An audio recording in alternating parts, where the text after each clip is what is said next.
Thank you for another opportunity to study your word. Father, as we study, be with us, immerse in us, and give us the wisdom according to your will. These things I ask in the Lord Jesus. Amen. Verse 1. From which come wars and fighting among you? Come they not hence of your lust that war in your members? Ye lust and have not. Ye kill and desire to have and cannot obtain. Ye fight and war, yet ye have not, because ye ask not. Ye ask and receive not, because ye ask amiss, that ye may consume it upon your lust. Ye adulterers and adulteress, ye know not that the friendship of this world is enmity with God? Whosoever therefore will be friend of the world is the enemy of God. Do you think that the scriptures say in vain, the spirit that dwells in us lusts to envy? But he giveth more grace, wherefore he said, God resists the proud, but giveth grace unto the humble. Submit yourself therefore to God, resist the devil, and he will flee from you. Draw nigh to God, and he will draw nigh to you. Cleanse your hand, ye sinners, and purify your hearts, ye double-minded. Be afflicted and mourn and weep. Let your laughter be turned to mourning, and your joy to heaviness. Humble yourself in the sight of the Lord, and he shall lift you up. Stop. I want you to pay attention to what James is saying.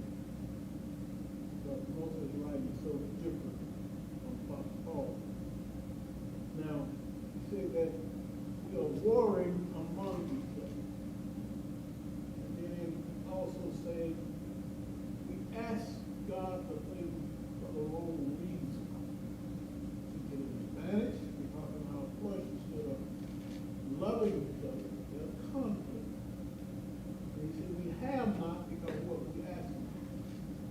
Take a look at what's going on today. Most people think that the church has no power. Most people think that they cannot go to God and ask for wisdom or anything. And then you have some people asking God to do other things against other individuals. This is what James is saying. You have not, because what? You didn't ask for nothing. You're warring among yourselves. Look at your pride. That is what he's saying. Unless you're humble, not proud. Now I want you to take a look at what goes on today. People with all these titles, before they can get up and speak, you got to list every one of their titles, where they went to school and all their degrees and et cetera, et cetera, et cetera. And they get up and tell you nothing. So here you got a situation. How will God perceive all of this stuff? Humble means what? Jesus Christ. Let's think about his life. This is the Creator. This is the living Word. Did anybody ever introduce Jesus Christ as professor? As the Creator, the gods of gods and the Lords of lords. Anybody introduced him that before he got up? Did he ever get up and say, have you read in the book of Psalms, chapter 2, verse such and such? All of this stuff that goes by this stuff. But then he simply said, what does the scripture say? Have you not read? What have my father said about this? What did he do? He humbled himself with his disciples. He watched them eat. And I thought about it. The God who created those individuals have humbled himself to watch them eat. So let's go back and look at ourselves.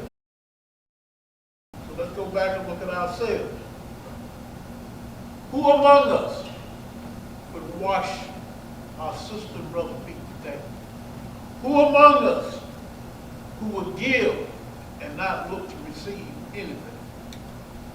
Who among us would humble themselves until they'll be able to deal with people that have nothing?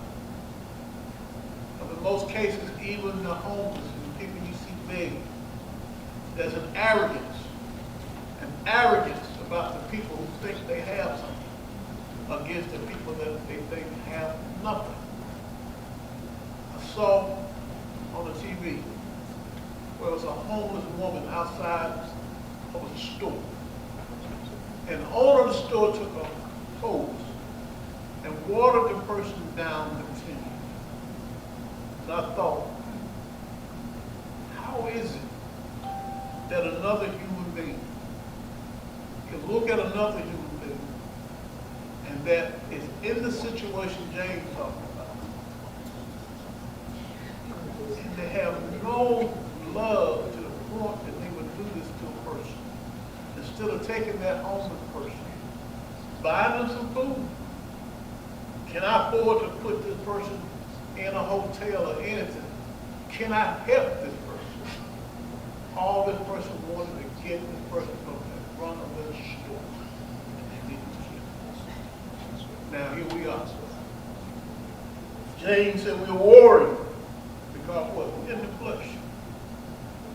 And because we're in the flesh and we worry among ourselves, God cannot perform what he could perform on us only if we repent. So I want you to think about this. If you don't resist, do not resist Lucifer for the abide with you all your life. He said if you resist, the devil will flee. Now this is the decision you have to make. If you desire Lucifer to camp out with you for the rest of your life, just have no mercy on anybody. Condemn everybody. Show no one love or anything. Now, I want you to understand what the results are going to be. Remember, you spend your time with Lucifer on this side, you will spend the time with him on the other. So I tell you this, keep an humble spirit. Love the ones, everyone, even the ones that you think have nothing. Go ahead now. Speak not evil one of another, brethren. He that speak evil of his brother and judges his brother, speak evil of the law and judges the law. But if thou judges the law, thou art a doer of the law. Thou art not a doer of the law, but a judge. There is one lawgiver who is able to save and to destroy. Who art thou that judges another? Go to now, ye that said, today or tomorrow we will go into such a city and continue there a year and buy and sell and get gain. Whereof you know not what shall be on the morrow. For what is your life? It is even a vapor that appears for a little time and then vanish away. But that ye ought to say, if the Lord's will, we shall live and do this or that. But now ye rejoice in your boasting. All such rejoicing is evil. Therefore to him that knows to do good and does it not, to him it is sin. Now I want you to take a look what he says. Speak not evil one of another. I want you to take a look at the conversation people are having about other people today. Don't care. Speak no evil. You cannot do that. Keep your mouth closed. Look at what it said, judge not, lest you be judged. He mentioned the law, and I don't want anybody to get confused. When he said the law, what did Jesus Christ teach? We're not talking about the law of Moses. I do not want anyone to think that the first 5 books is what James talking about. You got animal sacrifices. You got certain sins that you're supposed to be stoned to death. You got people put out of the camp if they have leprosy. You got a lot of stuff in the law that you have to consider. Now, what did Jesus teach us? That we should do what? Love one another. What did he say about the Father? Ask anything in my name. All these things that Jesus taught is the law. And what he's saying is this. If I see my brother blind and I judge him harshly and I'm a thief, who's going to judge me? The Lord. Always remember, all of us, there's not a single individual walking on this earth that is sin-free. All have error. Therefore, when you go to a brother or sister, go to them humbly, mercifully, because that's what you ask God to do as it relates to you. So I do not want you to think when he said it law, we're talking about the first 5 books of the Bible. But that is not what he is talking about. Now, if you do not know what Jesus Christ taught, we call it the gospel, then you need to go read. You need to be able to read so no one can deceive you of what he said and did not say. Then he goes on to tell you about your life. I'm a living witness. He said it like bacon. I stand here now at a certain age, remembering as a child playing in the dirt. Before I even went into elementary school. And it seemed like just yesterday. Where did time go? And I think about all the people who have gone before me. I think about my parents, my sisters, my brothers, playing with them, looking at my parents every day. It's like paper. They're gone. That's how our lives are. How long? How much longer will God allow me to walk this earth? I see the children, and I say they used to be me. I see the young men, I say they used to be me. I see the young women, and I ask a question. Will they find a young man worthy? Do they actually know the value that they have? Don't give yourself to know anybody. And then I look and I say, what have I done? What have I done with my own life? Pick up again. It's like paper. This is what I'm going to say to you. James, in the first chapter, if any man lack wisdom, let him go to God. I found myself in a place in my life, in my early adulthood, not knowing. The first thing you have to do is admit you don't know. And ask God a serious question. Will you help me? Will you help me to know you? Will you help me understand your word? To be in the situation that James is talking about. Not judging anyone, asking what I don't have, and believing it. Knowing that my life is like paper. Knowing that I have a responsibility to my fellow man and woman. Knowing that sin lurks at the door, probably in the flesh. What must I do? Ask the Lord to have mercy on me, to protect me from my own flesh, but for all, to sum up the whole matter. Paul said that the law is to love. I have to love everyone, regardless of the color of their skin, position in life, or what they might do against me, I have to turn love. So in the final analysis, what James is saying, unless you humble yourself and show yourself with love to your fellow man, your fellow woman, you have a problem.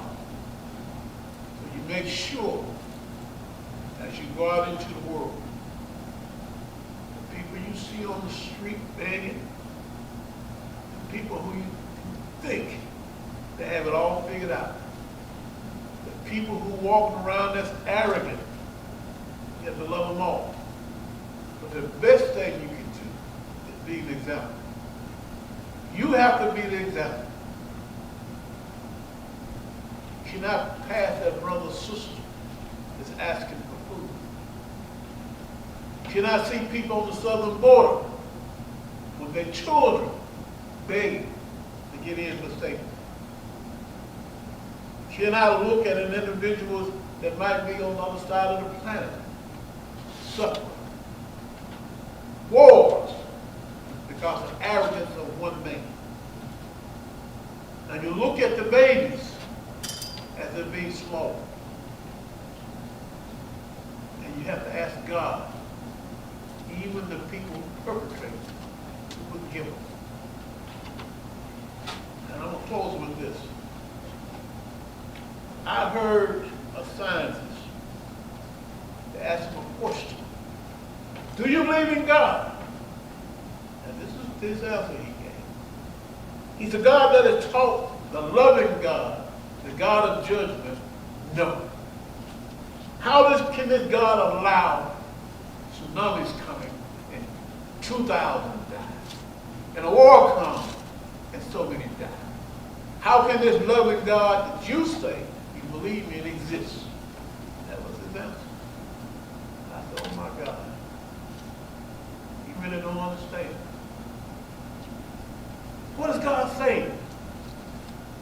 This is what he's saying. This is what you'll get with God. Look around you. This world is not me.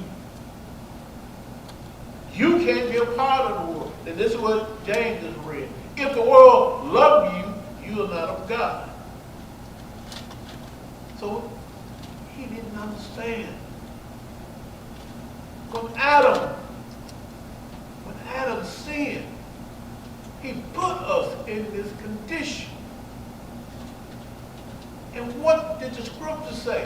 And this man don't understand this. For God so loved the world, he had to send somebody to get us out what you see.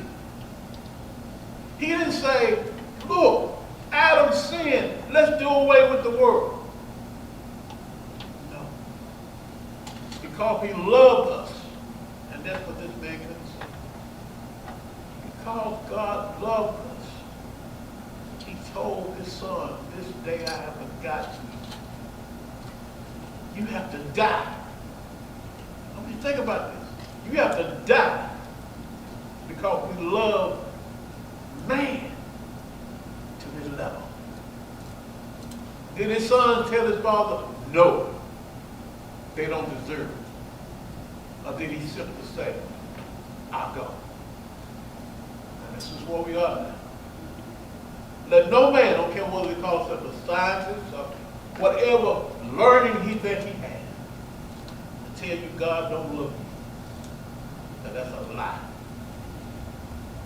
Anytime, any creator will turn to the best, not the second best, but the best he has.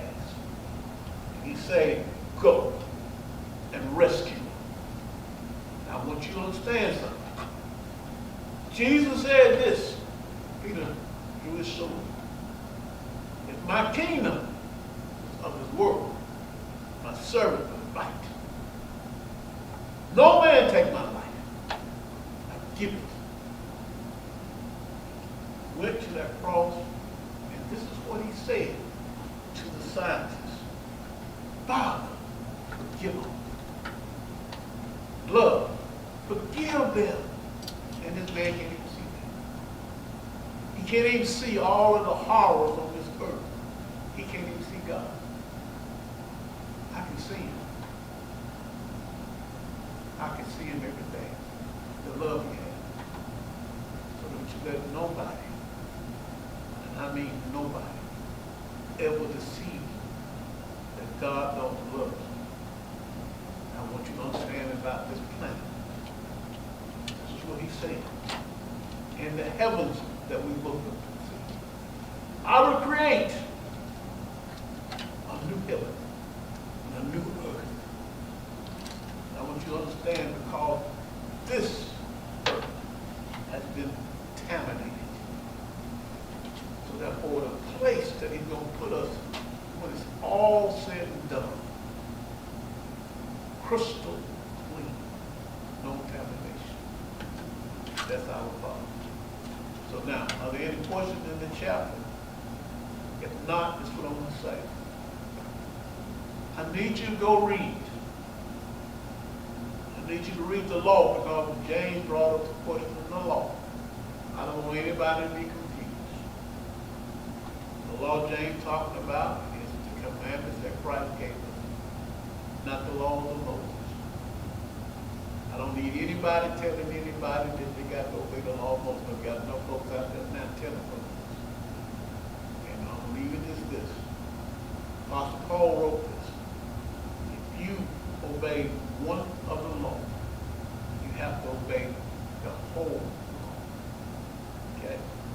So, until next week, you be safe. God bless you. Read and pray.